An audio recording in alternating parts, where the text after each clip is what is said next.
Dan saudara, saat ini kita akan menuju ke dalam gedung MK. Sudah ada rekan kita Happy Guritman di sana. Selamat siang Happy, dari pantauan Anda bagaimana jalannya sidang pada siang hari ini? Selamat siang Tasya, saat ini sidang pleno pembacaan putusan Mahkamah Konstitusi terkait sistem pemilu yang akan digunakan pada pemilu 2024 nanti. Ini saat ini masih berjalan di dalam ruang sidang, dan keputusan ini masih dibacakan secara bergantian oleh para hakim konstitusi.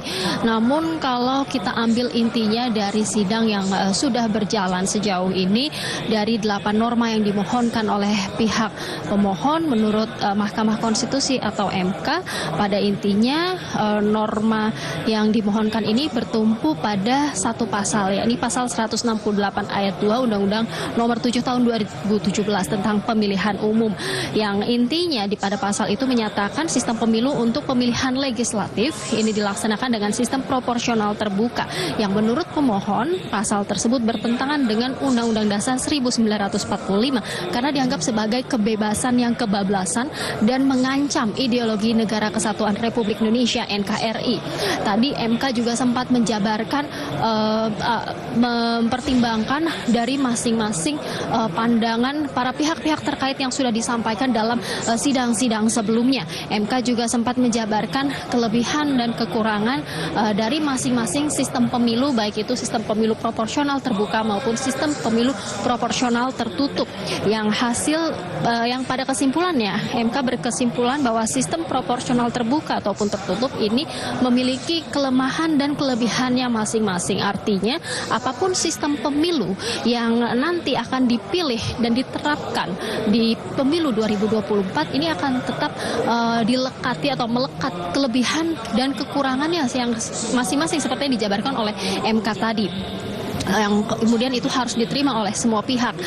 MK tadi juga sempat menemukan fakta dari berbagai pertimbangan tadi, dibeberkan fakta yang ditemukan oleh MK.